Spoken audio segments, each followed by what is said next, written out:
আসসালামু আলাইকুম ভিউয়ার্স, কেমন আছেন? আশা করি মাহে রমজানে আলহামদুলিল্লাহ আপনারা সবাই অনেক ভালো আছেন।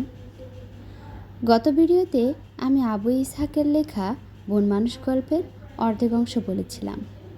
যারা যারা আমার গত ভিডিওটি দেখেননি তারা সেই অর্ধেক অংশটি গত ভিডিওতে পাবেন। আজকে আমি সেই গল্পের পরের অর্ধেক অংশটুকু আপনাদের সাথে শেয়ার করব। তো চলুন শুরু করা যাক। ধর্মঘটের জন্য ট্রাম বন্ধ। আমাকে যেতে হবে 8 নম্বর বাসে। এক এক করে কয়েকটা বাস চলে যায়। কতবার হাত ধরতে গিয়ে পিছিয়ে যাই, সাহসী কুলায় না। লোক সব বাদুর ঝোলা হয়ে যাচ্ছে। নিরাশ হবার পাত্র আমি নই। দাঁড়িয়ে থাকি, দেখি অন্তত একটা পা রাখবার জায়গাও যদি মিলে যায়। একটা বাস এসে থামে, পা রাখবার জায়গা নেই, তবুও সব লোক ছুটোছুটি করছে, কে কার আগে উঠবে। চাকরি ঠিক রাখার কি প্রাণান্ত চেষ্টা। একটা লোক থেমে যায় ড্রাইভারের কুঠরি থেকে। মহা সুযোগ।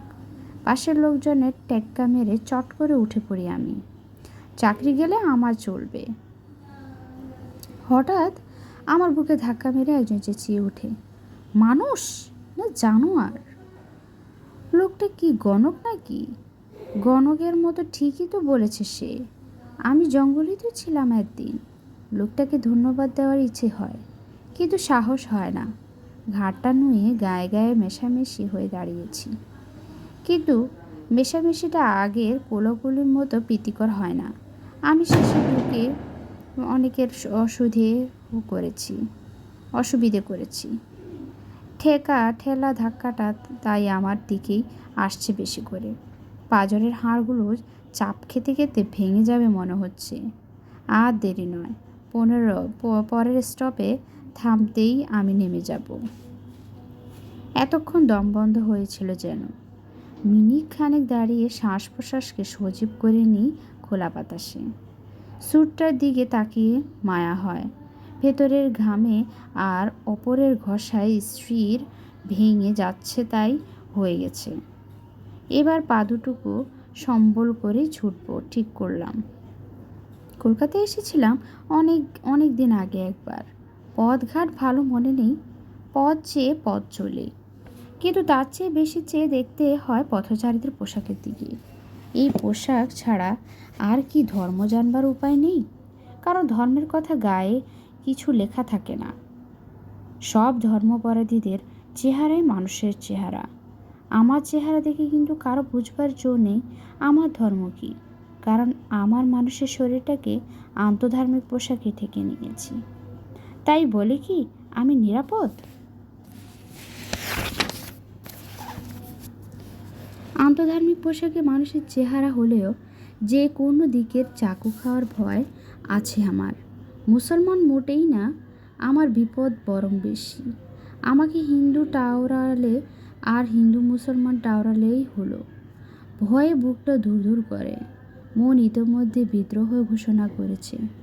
130 টাকার চাকরিটা ভার ছেড়ে দিয়ে পা দুটোর উপর। শুধু তাই নয়, মনের বিরুদ্ধে সমস্ত দেহের ভারটাও। এক রাস্তা থেকে অন্য রাস্তায় পা দিয়ে থমকে দাঁড়াই। কাছাকাছি একটা প্রাণীও দেখছি না যে। বুকের ভেতরটা দুলে ওঠে। সুমুখের একটা দোতলা বাড়ির দিকে চোখ পড়তে দেখি জানালা দিয়ে মুখ বাড়িয়ে কয়েকজন কি যেন দেখছে রাস্তার দিকে। অপর থেকে নিচের দিকে চোখ নামাতেই চোখ ফিরে আসে। সুমুখের একটা দোতলা বাড়ির দিকে চোখ পড়তে দেখি জানালা দিয়ে মুখ বাড়িয়ে কয়েকজন কি যেন দেখছে রাস্তার দিকে। অপর থেকে নিচের দিকে চোখ নামাতেই চোখ ফিরে আসে, পায়ের তলা থেকে মাটি সরে যায়, গায়ের রোম কাটা দিয়ে ওঠে। চিনতে ভুল হয় না। মানুষ, হুমড়ি খেয়ে পড়ে আছে রক্তাক্ত মানুষ। রক্তের রাঙা স্রোতে ড্রেনে মিশে গিয়েছে। নিমিষে পেছন ঘুরে অন্য পথ ধরি। গাড়ির আওয়াজ পেয়েও তাকাই না ফিরে, কিন্তু কে যেন গর্জে ওঠে ঠাউরে। দুজন সার্জেন্ট ডেলিভারি রিভলভার হাতে এগিয়ে আসে। আমাকে তন্ন তন্ন করে খুঁজে দেখে তারা, কিন্তু ফাঁসাতে পারে না।